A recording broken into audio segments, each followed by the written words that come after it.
क्या आपने कभी महसूस किया है कि जब हालात हाथ से निकलने लगे तो इंसान या देश क्या करता है? संकट की घड़ी में दो ही रास्ते होते हैं, या तो हालात के सामने घुटने टेक दो या अपने आप को बदल डालो। साल था 1991। भारत सड़कों पर अफरा तफरी थी, महंगाई अपने चरम पर, पेट्रोल पंप पर लंबी लंबी कतारें। परिवारों में मुद्दा वही था, रोजगार कैसे मिलेगा, अगले महीने का किराया कहां से आएगा।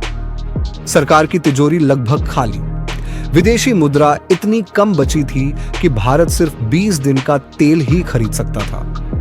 एक गलत कदम पूरी अर्थव्यवस्था को डुबो सकता था। लेकिन नए रास्तों की तलाश हमेशा संकट में ही होती है।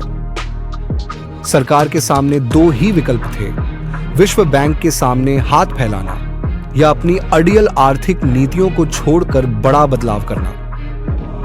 और वहीं से शुरू होती है भारत की एलपीजी रिफॉर्म, लिबरलाइजेशन, प्राइवेटाइजेशन और ग्लोबलाइजेशन की कहानी। लिबरलाइजेशन यानी सरकार ने व्यापार पर जो भारी भरकम नियंत्रण था उसे हटाया। लाइसेंस परमिट की उस लंबी चेन को तोड़ा गया जिससे बिजनेस करना अब सिर्फ बड़े लोगों के लिए नहीं रहा। प्राइवेटाइजेशन ने सरकारी कंपनियों के गले में पड़ी लाल फीता शाही की रस्सी खोल दी। निजी कंपनियां आईं, मुनाफे का खेल तेज हुआ, नई नौकरियां बनी और अधिक कंपटीशन आया। ग्लोबलाइजेशन का मतलब अब भारत ने अपनी सीमाएं खोली। बाहर से निवेश आने लगा, विदेशी तकनीक, नए उत्पाद, दुनिया भर की कंपनियों को एक नया बाजार मिल गया, भारत। शुरुआत में बदलाव धीमे थे, लेकिन जैसे जैसे नई कंपनियां खुली, बाजारों में रौनक लौटने लगी। सड़कों पर नए ब्रांड्स के बोर्ड लगने लगे।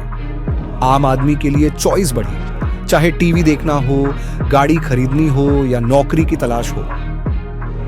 फिर भी तस्वीर के दोनों पहलू थे। जहां एक ओर गांवों में बदलाव की रफ्तार धीमी थी, वहीं शहर रफ्तार से दौड़ने लगे। कभी कभी असमानता बढ़ी, पुरानी नौकरियां गईं, नई स्किल की जरूरत बढ़ने लगी।